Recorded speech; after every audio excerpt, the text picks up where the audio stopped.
दुनिया की सबसे अधिक मस्जिदें भारत में हैं। क्यों हैं?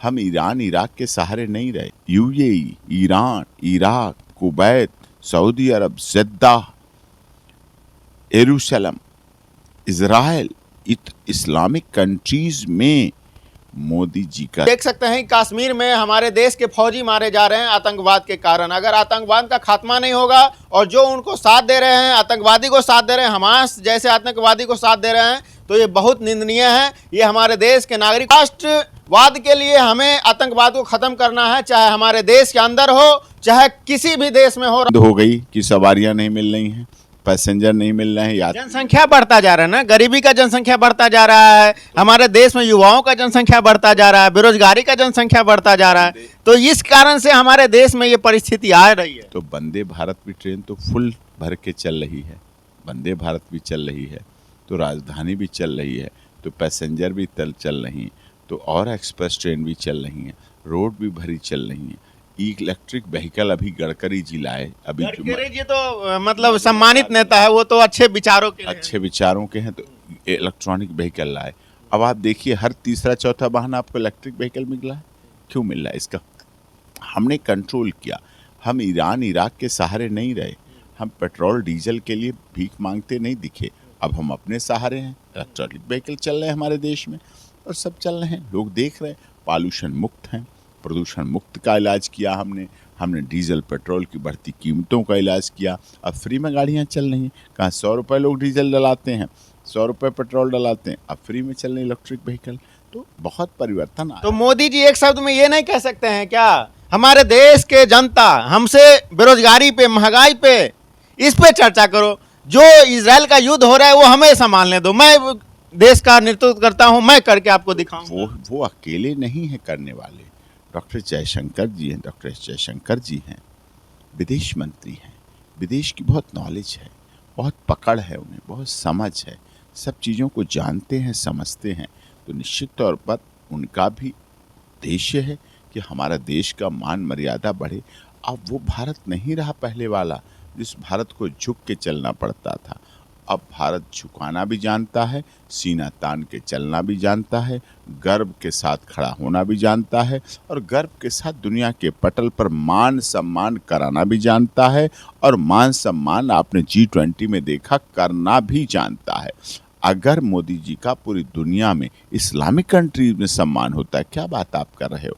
UAE, Iran, Iraq, Kuwait, Saudi Arab, Jeddah, यरूशलेम, इजराइल, इस्लामिक कंट्रीज में मोदी जी का सम्मान इतना बड़ा होता है कि वो अपने देश का सर्वोच्च सम्मान का पद देते हैं, आदर देते हैं, सम्मान देते हैं। फिर मोदी जी भी बदले में सम्मान देते हैं। ऐसा नहीं हम केवल सम्मान कराते रहते हैं, हम भी सम्मान देते हैं, हम भी आदर करते हैं, हम भी भावना रखते हैं।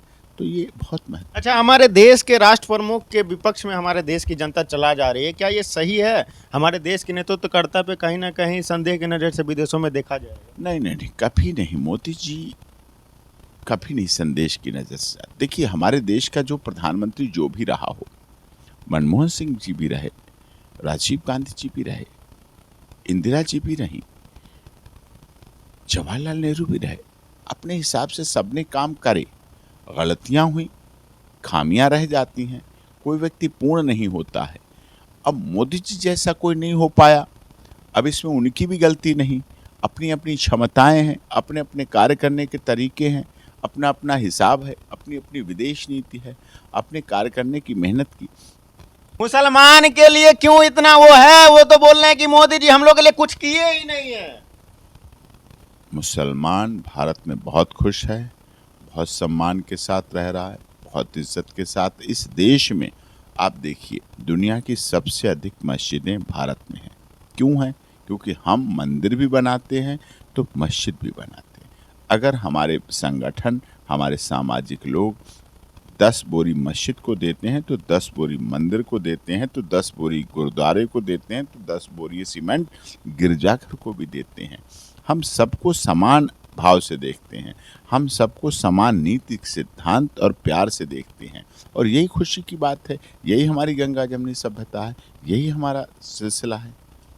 यही हमारा सिलसिला है और हमारे देश के नागरिक जागरूक होइए और हमारे देश में जो अभी जनून मुद्दा है बेरोजगारी, भूखमरी, महंगाई और बहुत सारी मुद्दा है हमारे देश में। ये मुद्दा के लिए कभी कोई बड़े नेता को नहीं देखे कॉन्फ्रेंस करेगा, लेकिन ये उल जुलूल की बातें में जो हमारे देश के प्रधानमंत्री नेतृत्व कर रहे हैं उनमें बोलेंगे कि प्रधानमंत्री जी ने ये किया, ये गलत किया। चुन के तो आप ही ना भेजे हैं भाई, चुन के कौन भेजा है?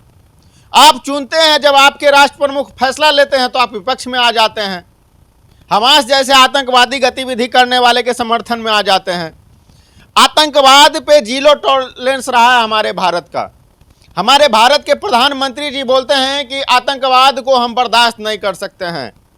बेरोजगारी, भूखमरी ये मुद्दा उठाइए तब आपका नाम होगा और बेरोजगार आपका गुणगान गाएगा। आतंकवाद को मिटाना ही जन्म सिद्ध अधिकार है हमारे प्रधानमंत्री जी का।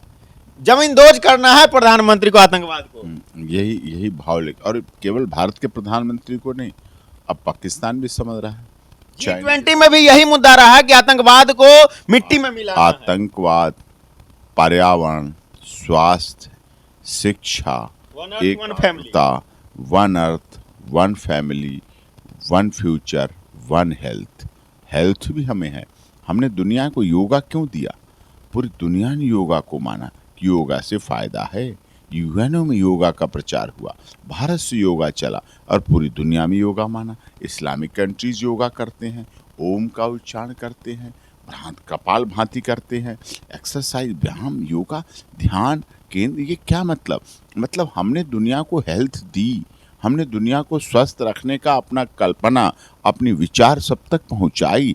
ये भाव हमारा है तो हमने दुनिया को भी दिया। हम वसुधैव कुटुंबकम बोलते नहीं, करके दिखाते हैं। हम सर्वे भवन्तु सुखना सर्वे सन्तु निरामया केवल पूजा में नहीं बोलते, 24 घंटे अपने ध्यान में रखते हैं कि सर्वे भवन्तु सुखना सर्वे सन्तु निरामया एक उद्देश्य है, एक जीवन है, एक जीवन शैली है और इसको लोगों को चलाना चाहिए। वसुधैव कुटुंबकम आपने पूरे भारत का ये हेडलाइन रहा G20 सम्मेलन में, और हमारे प्रधानमंत्री जी ने बोला वन अर्थ वन फैमिली।